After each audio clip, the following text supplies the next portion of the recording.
Selamat pagi Bante. Selamat pagi. Bante, mohon dapat dijelaskan arti dari doa, aditana dan sumpah menurut agama Buddha Bante. Terima kasih.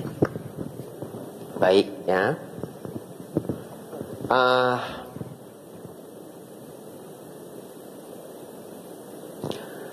Kalau di Indonesia kata doa itu sebenarnya bisa diterjemahkan semua aktivitas ibadah itu bagian dari doa. Jadi doa itu kita juga sedang berdoa. Kegiatan puja bakti itu juga doa. Doa itu bisa diartikan secara garis besar dua. Satu adalah ibadahnya itu doa. Tetapi yang kedua yang lebih spesifik ya, yang sering kita pakai dalam agama Buddha, doa itu artinya meminta kepada makhluk yang lebih tinggi, makhluk yang lebih kuasa, ya. Nah, jadi kalau satu ketika dikatakan umat Buddha berdoa, itu benar, tapi doa dalam bentuk ibadah bersama, betul ya? Nah, doa itu bisa punya beberapa arti. Tapi kita akan bahas kata doa sebagai meminta. Nah, kalau doa sebagai meminta itu tidak menjadi kebiasaan umat Buddha, ya. Jadi kita umat Buddha tidak dianjurkan oleh Sang Buddha untuk meminta kepada dewa, kepada Brahma, apa tidak. Tetapi beliau mengajarkan kita mengerjakan sebab-sebab. Sebab-sebab dari hal-hal yang kita harapkan agar akibatnya itu dapat muncul. Maksudnya bagaimana? Misalkan kita ingin ujian nilainya bagus, maka kita belajar. Yaitu agama Buddha yang sesungguhnya, ya, belajar. Kalau kita ujian beneran gitu ya, kita mau ujiannya yang beneran gitu, yang dijaga ketat. Kita berdoa ke 10 kelenteng dan wihara paling terkenal se-Indonesia juga nggak akan pernah bisa lulus, ya. Kalau ujiannya beneran, ya, kalau ujiannya nggak beneran sih bisa lulus. Coba kalau ikut ujian yang beneran, yang ketat, ya. Apa Bante maksudnya ujian yang ketat? Ya, misalkan ujian Mandarin HSK. HSK itu standarisasi Mandarin pemerintah Tiongkok, ya. Untuk masuk universitas di Tiongkok HSK-nya harus 5. Coba kalau nggak belajar, ujian HSK 5. Mungkin nanti mau ngisi biodatanya aja bingung. Jangankan ujian, betul ya? Ya sudah tidak akan mungkin gitu. Baik. Jadi semua hal yang kita harapkan kita pelajari sebab-sebabnya. Nah, itulah yang diajarkan Sang Buddha, semuanya lengkap di dalam Manggala Sutta. Ya. Ingin bahagia, kunci-kuncinya apa? Ingin sukses, kunci-kuncinya apa? Bante, saya ingin sukses dalam kehidupan, ingin secara ekonomi baik, ada di Manggala Sutta, ya. Berpengetahuan, memiliki keterampilan, tata susila yang baik, ya. Itu sekarang dimodernkan, namanya skill, knowledge, attitude. Nah, sama saja sebenarnya. 2600 tahun yang lalu Sang Buddha sudah tulis formulanya, ya. Salah satu kunci untuk sukses adalah skill, knowledge, attitude. Skill itu keterampilan, knowledge pengetahuan, attitude itu karakter. 3. Nah, skill, knowledge, attitude. Tadi pagi sebelum mulai ini saya kasih satu attitude. Apa itu? Tepat waktu. Tepat waktu itu attitude.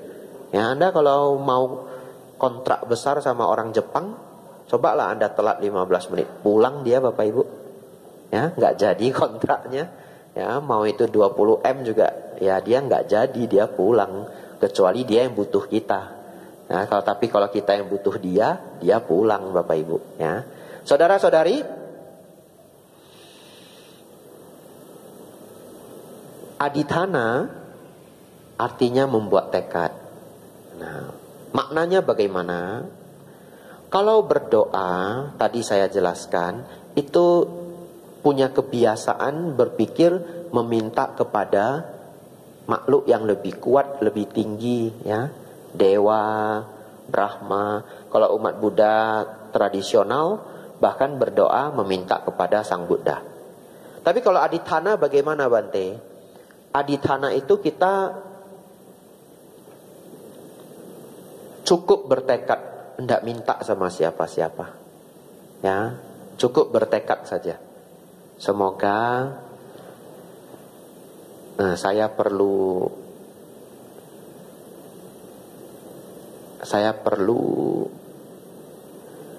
cari pembeli ya. Ini barang sudah ada tapi belum keluar ya. Saya perlu pembeli. Semogalah muncul pembeli baru ya, supaya pelanggan saya bertambah. Seminggu kemudian muncul pembeli baru ya. Dalam kasus ini kita anggaplah adithananya berhasil ya. Dia beradithana ingin cari pembeli baru. Dalam Dharma yang menjadi kunci adithana itu bisa berhasil atau tidak adalah kebajikan ya. Kalau kita punya kebajikan yang cukup, kebajikan yang besar, adithana itu terwujud. Kalau kita tidak punya kebajikan, adithana pun tidak terwujud ya. Oleh karena itu sebenarnya dalam ajaran Buddha, kalau seseorang berdoa meminta kepada dewa, bodhisattva, Brahma, itu juga kembali pada kebajikannya. Jadi Bapak Ibu kalau menemukan tempat yang katanya kalau berdoa gampang terkabul, pertanyaan saya, apakah semuanya terkabul? Tidak juga ya. Tidak semuanya terkabul. Lalu apa yang menentukan dalam Dharma? Yang menentukan adalah kebajikan kita sendiri. Ya, itulah bedanya konsep doa yang tadi kita bahas di pertama dan adithana. Adithana semua bergantung pada kebajikan kita. Oleh karena itu kita perlu berbuat banyak kebajikan. Ya. Yang ketiga sumpah ya. Sumpah itu Bapak Ibu Saudara sebenarnya tidak titik beratkan oleh Sang Buddha. Bapak Ibu semua boleh dengar ini baik-baik, karena saya jarang mendapatkan guru lain membahas hal ini. Dan ini penting untuk Anda ya. Karena banyak orang yang terperangkap sumpah. Dia menganggap dia sudah mengambil sumpah, jadi dia nggak berani melanggar sumpahnya ya.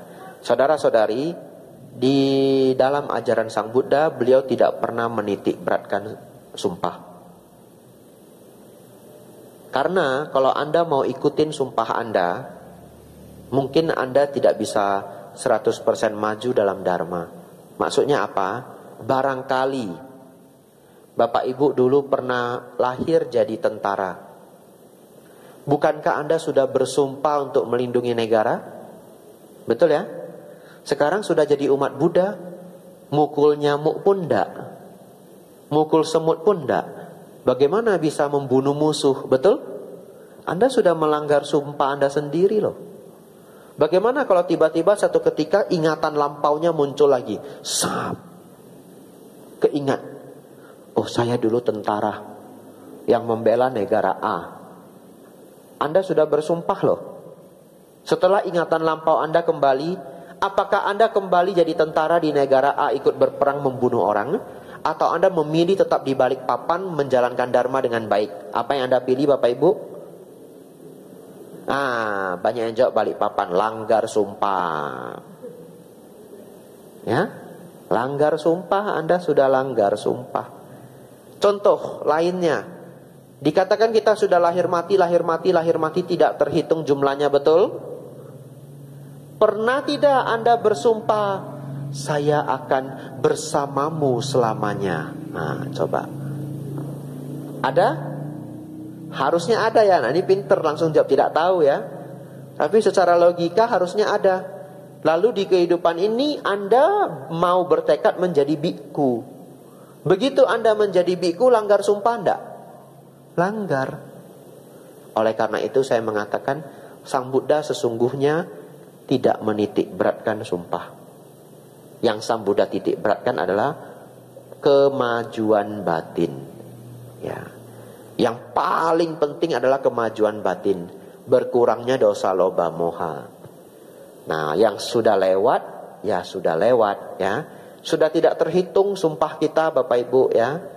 Jadi sumpah itu tidak terlalu spesial bagi seorang Buddha di dalam ajaran tua, ya, di dalam ajaran tua. Tetapi kalau nanti kita membahas kitab komentar, sumpah itu menjadi signifikan. Nah, salah satunya di Theravada diyakini bahwa Sang Buddha berkapa-kapa yang lalu lahir sebagai seorang pemuda, ya, mengambil tekad adithana di bawah Buddha Dipankara, betul? Ya, ya, mengambil sumpah atau adithana di bawah Buddha Dipankara. Lalu beliau mengarungi kehidupan sebagai berbagai makhluk sampai mencapai kebudaan, ya. Ya, sebagai informasi saja, Bapak Ibu Saudara, kisah yang Anda baru dengar itu adalah khas kitab komentar Theravada. Tidak ada di sutta. Tidak ada di sutta. Ya. Tapi di situ ada cita rasa sumpah. Ya, jadi dari studi yang saya pelajari bahwa kalau di dalam sutta, ya, tidak ada cita rasa sumpah. Di kitab komentar muncul cita rasa sumpah. Mungkin kalau kita telusuri kitab-kitab di tradisi Mahayana, tradisi Tantrayana, sumpah lebih kuat lagi, ya. Ya. Begitu, Bu. Ya. Tidak apa-apa. Hari ini belajarnya yang terkejut-terkejut. Ya. Belajarnya yang terkejut-terkejut. Tapi fakta adalah kebijaksanaan, ya. Fakta adalah kebijaksanaan. Perjalanan saya belajar Dharma itu juga dipenuhi dengan guncangan, ya. Dalam artian kita waktu muda percayanya A, belajar lebih banyak yang A bukan, ya. Kita mulainya dari apa? Kalau saya mulainya bahkan dari tradisi Tionghoa. Karma ayah turun ke anak, betul Bapak Ibu? Karma orang tua turun ke anak, itu kan khas tradisi Tionghoa, betul? Ya, ada nggak dulu sebelum ke wihara masih percaya karma orang tua turun ke anak? Mungkin ada, cuma sudah lupa. Ke wihara sudah lama, betul ya?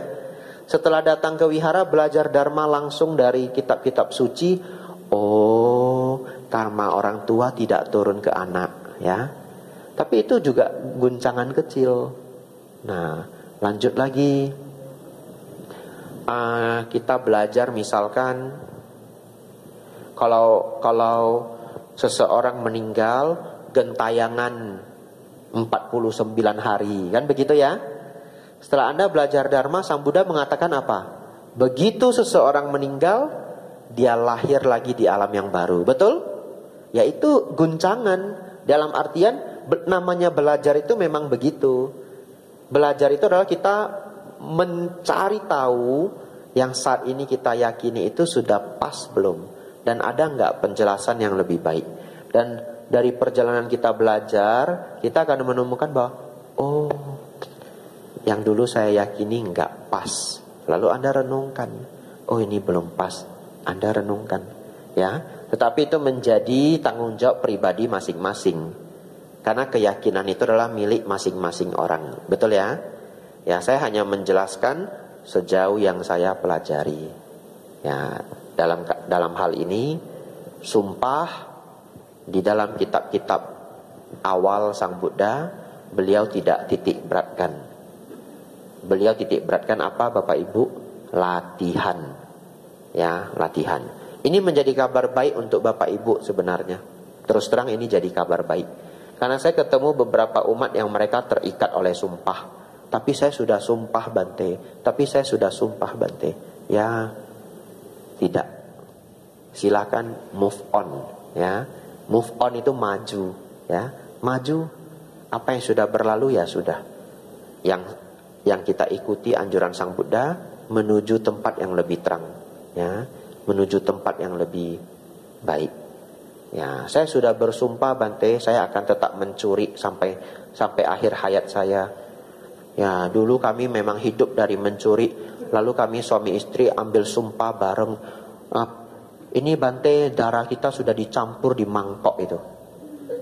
Kami bersumpah akan terus mencuri seperti ini. Bagaimana? Bapak Ibu ketemu kasus itu bagaimana? Ikuti sumpah atau ikut dharma? Nah, ini logikanya ya. Ya, berat ya jawabnya ya. Ya, ketika saya tidak memberi contoh mungkin masih ada yang merasa berat. Tapi begitu saya kasih contoh real, mana ada Bante suami istri sumpah pakai darah di mangkok. Ya itu kan contoh. Kalau nyatanya ya film-film mafia Hong Kong, sesiong-sesiong itu loh, ya toh. Iya, film mafia Hong Kong itu mau gabung jadi mafia gimana? Darah kan campur di mangkok. Lalu Anda harus membunuh toh. Disuruh membunuh, membela grup, betul ya? Nah, membela grup. Anda sudah ikut grup, Anda harus bela grup. Tiba-tiba Anda ambil Pancasila, lalu bos Anda bilang, serang dia. Panatipata Weramani. Iya toh? Pertanyaan saya, ikut sumpah atau ikut dharma?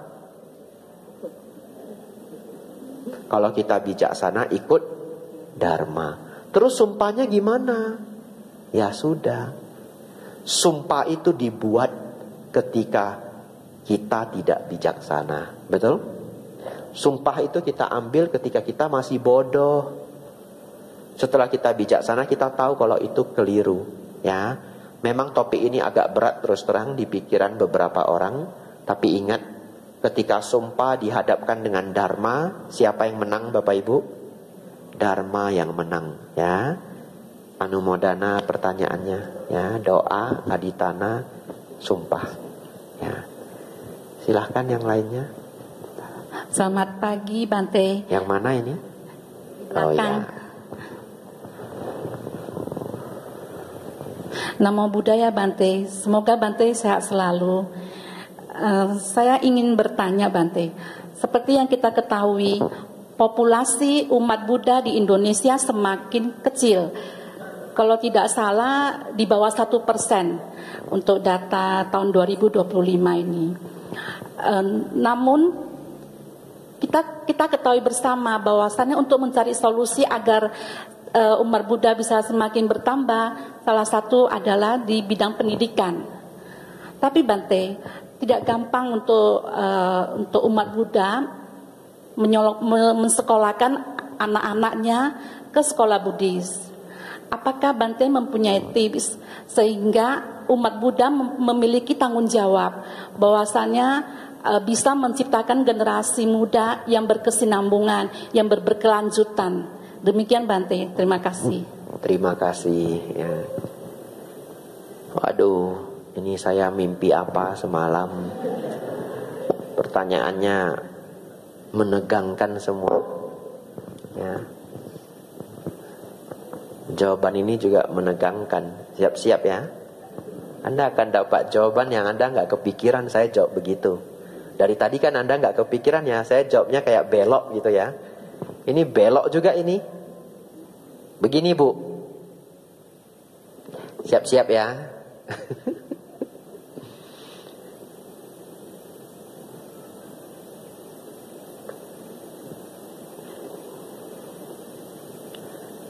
Dalam beragama, terutama dalam kasus agama Buddha, sesungguhnya ada dua sisi. Satu, agama Buddha sebagai spiritual. Sisi kedua, agama Buddha sebagai ajaran kelompok. Ya, atau gampangnya saya singkat sebagai kelompok. Bedanya apa? Bedanya adalah Kalau kita cerita spiritual, kita hanya cerita kualitas batin. Selesai. Tapi kalau nanti kita cerita agama Buddha sebagai kelompok, disitulah kita akan berbicara mengenai jumlah umat, dana, regulasi pemerintah, kualitas wihara, keberlangsungan wihara, dan seterusnya. Pertanyaan saya, ini ada stresnya enggak? Ada stresnya loh, ya. Pembangunan wihara aja stressful loh, bikin stres loh. Beberapa biku jadi leader ya, memimpin pembangunan wihara, bahkan beliaunya jadi puyeng sendiri. Berat loh. Dalam artian begini, dana sudah masuk sebagian, wihara dibangun sampai setengah, dananya nggak masuk lagi. Tidak diteruskan, beliaunya malu sama donatur awal, betul ya? Apalagi kalau turun dana sudah banyak, 12 M misalkan. Mau diteruskan, duitnya nggak ada. Pusing nggak? Dharma itu sebenarnya obat pusing atau cari pusing. Ngerti maksud saya? Dharma itu kan obat pusing, obat stres, obat duka. Setuju? Tapi kenapa karena kegiatan dharma jadi duka?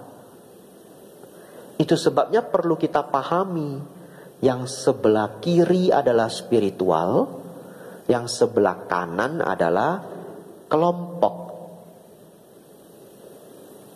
Lanjut. Jadi pengurus wihara. Umat menurun terus. Sampai-sampai bayar listrik pun jadi problem. Stres Bapak Ibu? Duka. Nah, stres. Ini pengurus langsung jawab. Stres ya. Kadangkala bukan masalah uang. Semua masih oke. Tapi melihat wihara makin sepi sedih enggak? Sedih. Stres? Duka lagi. Pertanyaan saya, dharma itu obat duka atau penyebab duka? Harusnya dharma adalah obat duka. Baik, saya belum menjawab Ibu ya. Ibu menunggu ya. Jadi sebelum saya menjawab, saya mau mengajak semua umat Buddha untuk harus mengingat, Sang Buddha adalah sosok yang 100% spiritual. Ya, Sang Buddha adalah sosok yang 100% spiritual. Sepanjang hidup beliau tidak pernah mikir jumlah umat mau nambah mau kurang, beliau tidak mikir. Betul? Murid yang datang mau 5 orang mau 1 orang, beliau tidak mikir. 1 orang 2 orang beliau ajari juga. 1 orang siapa Bante? Yasa. 2 orang siapa Bante? Tapusa dan Balika. Ya. 5 orang Pancawagya Bhikkhu. Betul ya? Mau 1, mau 2, mau 5, beliau ngajar. Kenapa? Karena beliau 100% spiritual. Kalau Bapak Ibu kita hanya cerita 100% spiritual, maka kita hanya cerita 7 hal. Hafal ya. Kita hanya cerita 7 hal. Berkurangnya kemarahan, adosa. Berkurangnya keserakahan, aloba. Berkurangnya ego dan kesombongan, amoha. Bertambahnya cinta kasih, metta. Belas kasih, karuna. Apresiasi, berbahagia atas kesuksesan orang lain, mudita. Tenang seimbang, UPK. 7 ini adalah spiritual. Adosa, aloba, amoha, metta, karuna, mudita, UPK.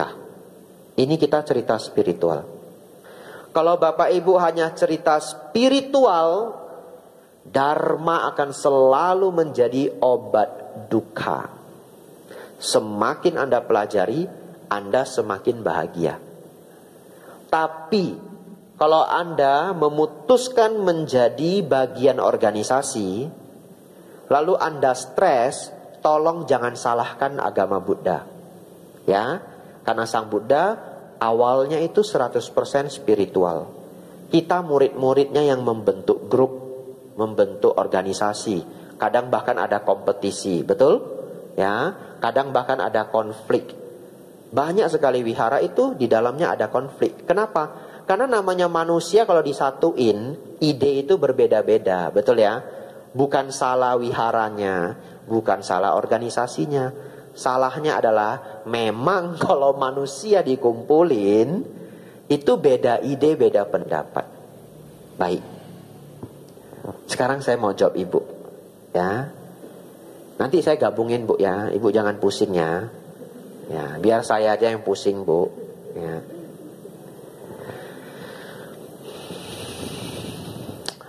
Tips yang bagus belum ketemu. Karena para bante-bante senior sudah juga mikirkan, belum ketemu juga.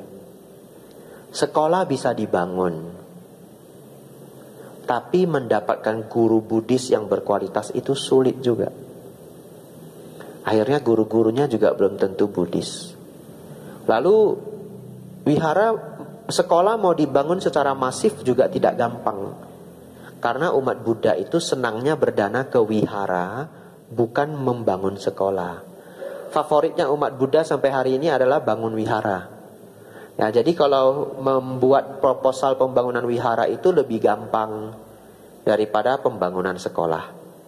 Selanjutnya, sekolah itu susah dipertahankan. Kalau defisit ya atau rugi, sekolah itu sulit bertahan. Ada seorang pengusaha di Jakarta datang ke saya, datang ke Wihara Mendut, dia curhat masalah ini. Dia punya sekolah yang sudah berjalan entah berapa belas tahun, tapi itu rugi setiap tahun. Dan dia harus nopang sekolah itu dengan profit bisnis dia yang lain. Ya, jadi akhirnya dia bingung gitu, apakah ditutup aja atau bagaimana. Dan itu sekolah Buddhis.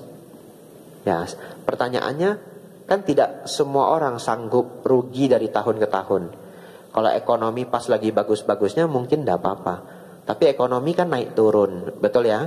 Jadi akhirnya sampai hari ini tips yang paling bagus itu belum ada. Kalau kita cerita pemerataan. Pemerataan artinya sampai ke setiap provinsi kita memang belum berhasil, terus terang. Tapi kalau di kota-kota besar sudah bagus, ya. Di Jakarta sudah ada sekolah PIK yang paling elit ya. Ada Narada School, ada Dharma Putra ya, punyanya bagian dari STI ya, Dharma Putra dan sebagainya. Yaitu di Jakarta. Di tempat lain masih minim sekali. Ya. Jadi permasalahannya terlalu banyak, Bu. Sumber daya manusia, lalu biaya, satu lagi trust, kepercayaan. Belum tentu juga orang tua murid mau menyekolahkan anaknya di sekolah baru. Ya, ini sekolah baru dibangun. Anda Bapak Ibu punya anak 2, anak kesayangan, tidak memikirkan masalah biaya. Anda nyekolahkan anak Anda di sekolah baru atau sekolah terbaik di kota Anda? Terbaik, ya. Jadi kita terbentur banyak sekali soal, yaitu masih dikerjakan oleh bante-bante yang sangat serius di bidang pendidikan. Salah satunya Bante Titayanyo, ya. Beliaulah yang memikirkan, beliau bikin grup juga. Ada grup yang memikirkan ini satu Indonesia. Saya lupa nama grupnya. Ya. Jadi mereka masih menggodok itu, Bu. Ya, kita tunggu saja. Ya, tetapi kenapa saya memberi pesan yang sangat panjang di awal? Saya ingin kembali mengingatkan umat Buddha bahwa itu adalah sisi kelompok. Ingin memajukan agama, ingin menambah jumlah umat Buddha, itu adalah sisi kelompok. Sesungguhnya Sang Buddha hanya cerita perihal batin. Lalu ada yang bertanya, kalau begitu nanti agama Buddha bisa punah dong Bante? Jawabannya adalah tidak perlu dipikirkan, Ya, itu jawabannya loh. Karena Sang Buddha hanya meminta kita memikirkan bagaimana membersihkan pikiran. Ya. Tetapi maksudnya tidak perlu dipikirkan itu adalah tidak perlu sampai menjadi stres. Ya. Tetapi kalau kita mencari cara agar agama Buddha bisa dipelajari oleh banyak orang, itu sangat terpuji. Ya, dalam artian begini, supaya tidak salah paham ya, Anda semoga dapat feeling saya. Saya mengajar Bapak Ibu, ya, sangat padat jadwal saya, sangat padat. 10 hari ini Denpasar, Mendut, Yogyakarta, Medan, Samarinda, Balikpapan dalam 10 hari ini. Berarti sudah sepadat itu, betul ya? Ini adalah upaya agar semua umat Buddha bisa berkembang, ya. Saya berjuang umat Buddha bisa dapat pelajaran Dharma yang bagus, menginspirasi hidup, kualitas hidup bertambah. Tetapi yang maksud saya tidak saya pikirkan adalah apakah setelah kita melakukan yang terbaik jumlah umat akan meningkat atau menurun. Saya tidak mikirkan itu, karena itu bisa jadi sumber stres. Ngerti maksud saya ya? Saya berjuang sebaik mungkin, tapi saya nggak mikirkan sesuatu yang bisa membuat stres. Kenapa demikian? Karena saya sangat berdiri di spiritual dibandingkan di organisasi. Saya sangat berdiri di spiritual. Dari wasa pertama sampai hari ini saya masih konsisten. Saya sudah 8 wasa. Ya, saya tidak ngambil hampir semua tugas organisasi. Padesanayaka, bidang pendidikan, bidang luar negeri, saya tidak ikut. Saya sangat berdiri di spiritual. Ya. Tetapi terima kasih banyak kepada mereka yang berdiri di sisi organisasi, ya. Karena mereka ikut pusing Bapak Ibu. Ya. Ya, saya yang tidak ikut pusing. Ya. Hidup lebih bahagia, ya. Begitu Bu ya, jawaban yang muter-muter ini. Ya. Ya, semoga mendapatkan inspirasi ya. Dikerjakan saja sebaik mungkin. Ya, tetapi terus terang keadaannya cukup sulit. Ya, anumodana Bu.